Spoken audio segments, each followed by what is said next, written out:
le business, tu vois, le business, en fait, quand tu es entrepreneur, tu gères tout, en fait. Bien sûr, oui. Tu es ton comptable. Et en fait, je fais 10 000 choses en même temps, quoi. Je suis débordée. Tu vois, et j'essaie de déléguer de temps en temps, voilà, mais là j'ai l'impression qu'il faut que je coupe un peu, tu vois, même 3 ou 4 jours ça me fait du bien au moins si je travaille 2 ou 3 mois, mais que je puisse avoir un moment où je déconnecte totalement en fait, que je coupe tout, que je ne sois plus attachée business, les clients qui m'appellent, en fait que je prends ce temps pour moi en fait, pour profiter avec mes enfants, ou toute seule, pas forcément avec mes enfants, mais au moins profiter, mais couper, penser à autre chose, tu vois. Tu sais, la dernière fois j'ai eu une masterclass et la dame elle me disait, on est entrepreneur, oui, on est là pour faire du business, mais il faut apprendre à prendre du temps pour vous. Parce que quand on est entrepreneur à son compte, on ne compte pas ses heures. Et souvent, on s'oublie en fait de prendre du temps pour soi, de se faire plaisir. Elle me dit, c'est quand la dernière fois que tu t'es assise comme ça, Hélène, tu as dit non, je rentre dans la cuisine et je me fais un bon poisson braisé. J'avoue qu'Angèle, j'ai bugué, hein. J'ai bugué avant de répondre. Oh, wow. Tu fais plus pour les enfants, même pas pour toi, tu vois. Ouais, les enfants aiment bien ça, voilà, je vais le faire vite fait. Mais jamais je me suis pris le temps de m'asseoir et que voilà, je vais aller au marché, m'acheter un bon poisson bien frais, je prends mes millions d'or, un petit verre de coca ou un petit verre de vin, tout bien. Tu vois, je m'assois et je savoure. Un peu d'insouciance, oui, ça c'est vrai. Ça m'a rappelé ce truc. Ah ouais, attention Hélène, t'as fait un burn-out, t'es en train de t'oublier encore. C'est là que je dis non, je prends des vacances. Je coupe un peu pour réaligner, quoi. Oui, c'est un moment, c'est trop. C'est pour ça qu'il y a ce concept, comme les Anglais disent, work-life balance. Et quand on arrive ici, justement, moi, je souhaite même qu'on aille à la base.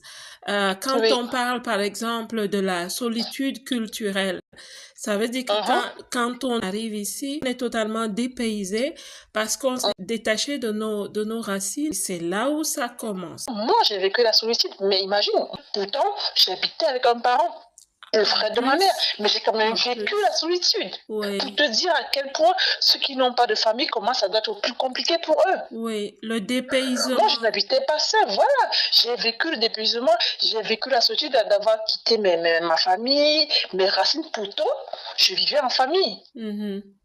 Mais j'avais toujours ce côté nostalgique que, le pays me manque, ma mère me manque, mes frères me manquent, mes cousins, s'asseoir dehors, marcher, se promener.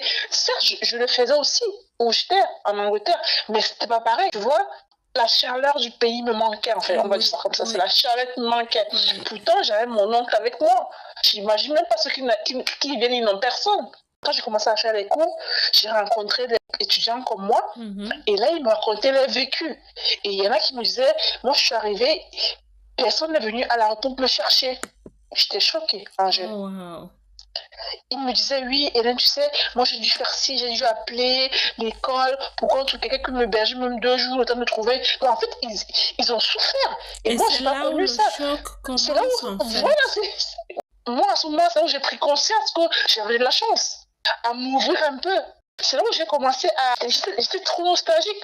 Oui, ma mère, mes frères, le pays. Mais quand ils ont commencé à me raconter leur vécu, avant même que je n'arrive, que tu commences les études, que je suis déjà traumatisée. Oui. Tu arrives à l'aéroport, tu connais personne, il y a la personne qui va venir te chercher, elle n'est pas là. Et comment là, tu te relèves de ça? Toute ta vie, c'est un parcours de combattant.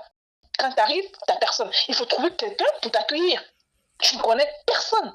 Oui, justement, comme j'aime bien dire, on atterrit en courant en fait. Quand tu arrives, c'est la course immédiatement, mais pendant que tu fais cette course, tu te rends compte que généralement, je dis même quand on est en couple, hein, c'est bizarre de le dire ainsi, hein, mais même quand on est en couple, on ressent qu'on n'est plus dans le milieu de naissance, le milieu d'origine, sa zone de confort, ça je le dis positivement, la zone de confort. On n'est plus dans cet endroit où le climat, celui qui nous a vu naître, la nourriture, les amis, tu parlais tout à l'heure de la chaleur. Je pense que c'est ça qui crée cette pensée d'isolement. Nous vivons vraiment ce fardeau psychologique que les gens ne voient pas, que les gens ne comprennent pas. En fait, c'est pas la pression que les parents te mettent, hein, ou bien que la famille, hein, mais toi-même indirectement, tu endosses. Bon, pour ceux qui sont responsables, moi j'ai le sens de responsabilité. Mhm. Tu vois? Oui. Donc, du coup, quand tu pars, tu quittes le pays, directement, même la maman ne te dit rien, le papa, les oncles, la famille ne te disent rien. Tu endosses le rôle de, on va dire, sauveur. Tu vois ce que je veux dire? Oui. Pourtant, on ne te l'a pas demandé. Hein. Mhm. Bon, il y a des familles qui, ouvertement, vont te demander. Mais moi, on ne me l'a pas demandé, tu vois? Mhm. Mais tellement je suis attachée au mien, à ma famille, que je dis non, c'est mon rôle en tant qu'aîné Oui. d'ouvrir la porte aux autres. Exactement. Donc, toi, tu es là-bas, tu arrives, tu as déjà le choc culturel qui te fatigue. Oui. Et il faut aussi penser que, mince, il y a ma mère, il y a mes frères, il y a la famille, il y a un nana au pays que j'ai laissé. Et tout ce monde-là qui indirectement compte sur moi. Donc, c'est une double pression. C'est une double pression. Et c'est là où les femmes, quel que soit leur âge, quand elles arrivent, même les jeunes filles qui sont dans des écoles, les universités, ou les personnes qui sont venues à un âge un peu plus grand, un peu plus mature, c'est là où les femmes commencent à devenir fortes et très fortes même. Parce qu'elles ont compris qu'elles ont, quelque part à l'intérieur d'elles, elles ont mal, elles sont brisées et elles n'ont pas le temps elles n'ont peut-être même pas la conscience de ce qui leur arrive. Et là, elles comprennent qu'il faut que je porte des manteaux que la vie ne m'a pas donné à la base, mais que je dois revêtir pour vivre et survivre dans cet environnement avec le climat qui m'est étrange, qui m'est totalement étranger, mais je dois avancer comme ça dans la vie. Certaines personnes vont vivre dans le repli, les gens vont les juger. Tu vois, c'est comme une autre couche qui se pose. Bien sûr. Moi, j'ai connu ça. Moi, quand j'arrive, j'étais étudiante. Ma famille, ma mère, elle savait que j'étais étudiante, tu vois. Les parents, la famille proche est toujours là pour te soutenir, pour t'accompagner, parce qu'ils savent ce que tu as vis là-bas en Europe, tu vois. Mais les autres, les amis, les gens, on va dire, du quartier, les cousins éloignés, ils te disent, oui, mais envoie-moi ça, tu peux m'envoyer ça, s'il te plaît, Hélène, tu peux m'envoyer ça. Je dis, mais attendez un peu. Moi, j'ai voyagé en tant qu'étudiante. Le visa que j'ai eu, c'est pas un visa en tant que femme de ministre. Ou je sais pas quoi. Donc j'ai voyagé avec un visa étudiant. Du coup, pour le moment, je suis encore étudiant. Donc je n'ai pas encore la capacité de vous envoyer quoi que ce soit. C'est ce qu'on m'avait dit. Non. Les étudiants ne vont jamais finir. Alors depuis qu'on t'écrit, tu es toujours étudiante. Donc déjà, en gros, moi je ne sais à rien. Depuis que je suis là-bas, je ne peux pas envoyer l'argent pour les éviter. Je dis juste que je suis étudiante comme si c'était faux. Wow. Comme si en tant qu'étudiant, je recevais un salaire. Une fois, au quartier où j'habitais, on a grandi ensemble et tout. Elle est en France. Et sa mère, elle arrive chez moi. Elle vient dire à ma mère, cette concurrence malsaine là qui est souvent au pays.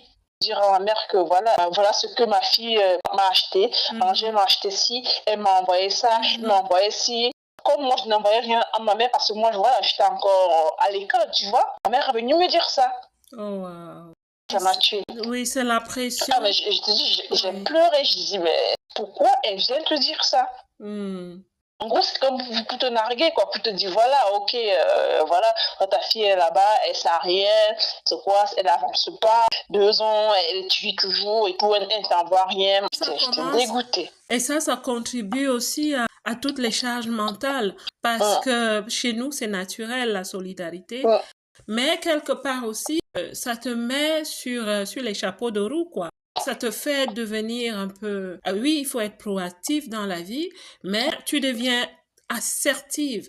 Même au travail, tu te bats vraiment, tu t'accroches comme cette personne qui ne se donne pas la grâce dans la vie, en fait, mais qui reste dans l'accomplissement, la réalisation. C'est tout. Et on passe à côté de, comme tu disais tout à l'heure, de se donner des moments d'insouciance, de farniente où on peut juste s'allonger au soleil comme tout le monde et profiter de la vie. C'est ça, et profiter.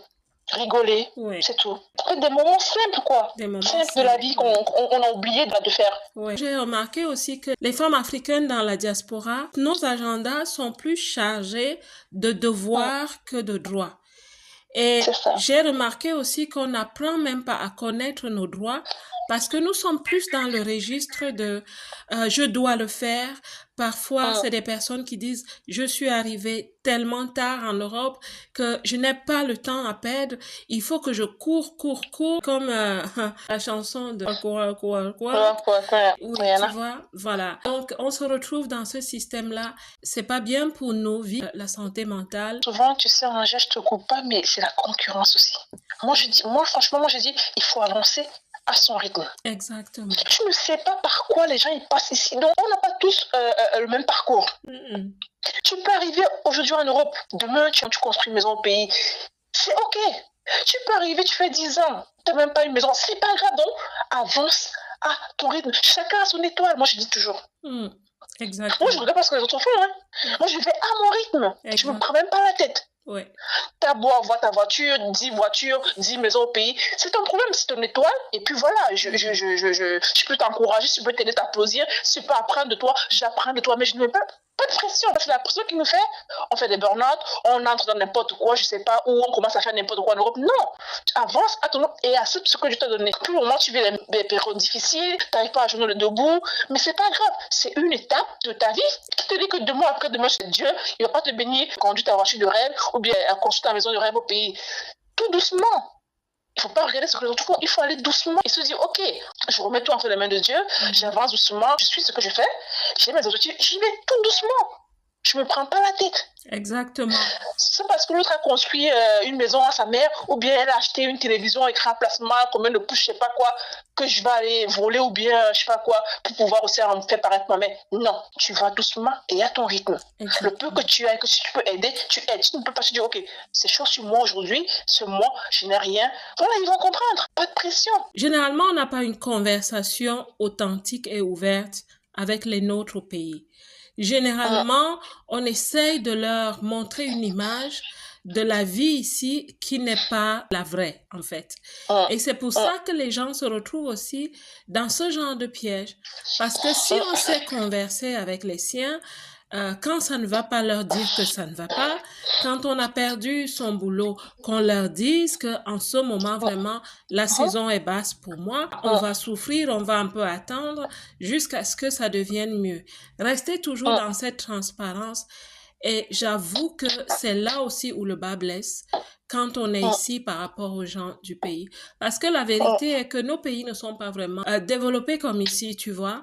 Quand quelqu'un est ici, j'avoue que oui, les gens vont s'attendre à ce que cette personne apporte aussi ou un peu plus à ce qui se passe dans la famille. Mais je suis d'accord avec toi que ce n'est pas une raison pour que les gens se retrouvent dans des systèmes de compétition parce qu'il y a beaucoup de gens qui se sont retrouvés dans des situations très compliquées ici parce qu'elles voulaient juste sauver la face au pays. Tu sais, il y a une fois, je parlais avec ma mère, il y a une connaissance qui m'a envoyé un message un jour sur Facebook pour me demander de l'argent. Cette connaissance, on ne s'est pas vu, Angèle, ça fait 20 ans. Wow. Donc 20 ans, et puis là, elle me retrouve comme ça sur Facebook, j'accepte. Parce que moi, okay, je suis contente de le retrouver, voilà, l'ancienne camarade avec qui, voilà, on a grandi ensemble, ça fait 20 ans, quoi, je ne l'ai pas vu, je ne l'ai pas dit de vue. Moi, je suis partie en Europe, elle est restée au pays et tout, mais on s'est perdu de vue. À l'époque, quand je partais, il n'y avait pas encore Internet. Voilà, comme maintenant, quoi. J'étais tellement énervée. Je lui ai dit gentiment, ça ne se fait pas. Je peux pas faire 20 ans sans parler à une personne. Sans savoir de cette nouvelle, sans savoir, donc tu ne sais même pas dans quelle sphère je me trouve, comment je suis. Et la première conversation, c'est de l'argent que tu me demandes. Moi, je dis non, ça ne marche pas comme ça. Moi, aujourd'hui, je suis ici en Europe. Si c'est que vraiment vous m'estimez vraiment comme votre ami, une bouteille de cacahuètes que tu remets au pays, on va dire 500 ou 1000 francs, une bouteille de cacahuètes, ou bien des arachides, ou bien, je sais pas moi, des trucs sucrés là. Tu dis, OK, Hélène, je n'ai rien, mais voilà ce que j'ai réussi à avoir. Pardon, j'ai ma soeur, ou bien j'ai ma copine là-bas, j'ai ma meilleure amie là-bas. Pardon, prends la bouteille ici. Maman, tu pars, tu donnes là-bas, elle est en France. Vous pensez que ça va pas me faire plaisir? Je serais contente. Je me dis, au moins une qui pense à moi. Je trouve que c'est un faux pas. Essayons un peu de revenir à ce sujet de la santé mentale. Tu n'as pas vu un thérapeute, c'est ça? Si, j'ai vu un thérapeute. J'ai fait 3 mois de thérapie. Ah, d'accord. Après, j'ai arrêté parce que ça allait déjà mieux, j'ai fait une thérapie. Ah, wow. Récemment, j'ai invité une dame à la radio. C'est une doula. Tu sais ce que c'est? Non. Les doulas, en fait, c'est des femmes. C'est pas des sages femmes, mais c'est des personnes qui accompagnent les femmes enceintes vers l'accouchement, mais elle les accompagne aussi après. Oui, elle leur apporte des soins. Et ce que j'ai découvert, c'est que certaines doulas, comme celle-là par exemple, c'était encourageant de l'entendre. Elle fait un accompagnement à la base de la tradition africaine. Et quand elle parle de tradition africaine, c'est simplement ces astuces ou ces coutumes que nous connaissons. Ça veut dire que quand une femme accouche, on va la masser, par exemple. On va la mettre dans des bains d'eau avec des plantes. On va l'accompagner d'une façon vraiment très africaine. Et il y a même des danses.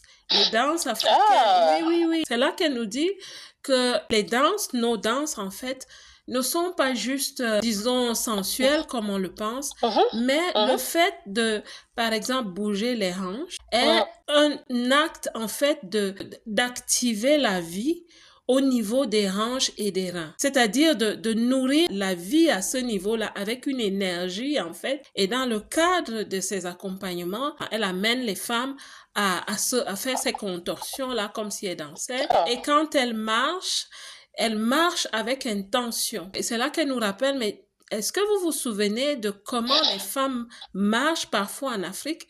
Quand une femme marche, elle se contorsionne un peu au niveau des hanches. Elle nous dit, en fait, ça parle de la vie. C'est comme un massage qui active l'énergie de vie au niveau des reins. Donc, ça, c'est juste une parenthèse pour dire que il y a aussi des thérapies qui sont adaptées culturellement, quoi. Écoute, il y a tellement de choses à dire par rapport à cette situation de la santé mentale. Je te remercie d'avoir accepté de participer à cette conversation. Avec plaisir. Oui, nous espérons qu'elle va ouvrir des conversations, commencer des conversations et aider d'autres personnes à se retrouver. C'est ça, parce qu'il faut vraiment en parler. La santé, c'est important, voilà. Parce que, tu sais, on est d'origine africaine, mais j'ai l'impression que c'est encore tabou. C'est très tabou, la santé, c'est très tabou. Et moi, je me dis aujourd'hui, mais moi, j'ai eu du mal de dire comme ça ouvertement que j'ai fait un burn-out. J'avais honte. Aujourd'hui, je le dis, c'est passé. Aujourd'hui, je suis positive. Voilà, avant, je me dis, voilà, ça ne me définit pas, ce burn-out. Mais au début, j'avais honte d'en parler. C'est un tabou. La dépression est encore un tabou dans les communautés africaines. Et le déni, il y a un déni culturel face à la dépression en général, mais la dépression des femmes en plus. Parce qu'on s'attend à ce que la femme soit forte. Quand la femme dit qu'elle ne va pas bien, on ne le tolère pas. On ne l'accepte pas. Et on le rejette en fait. Tu dois faire ce que tu as à faire. On est loin de chez nous. Si tu baisses les bras, alors la femme devient un peu comme un robot. Et elle se renie totalement pour être au service. Et ça, c'est vraiment dur. Ouais. Très dur. Ça, c'est dur. Écoute, Hélène, merci beaucoup. Merci. Comment va ton business, en fait? Oui. Écoute, le business va bien. C'est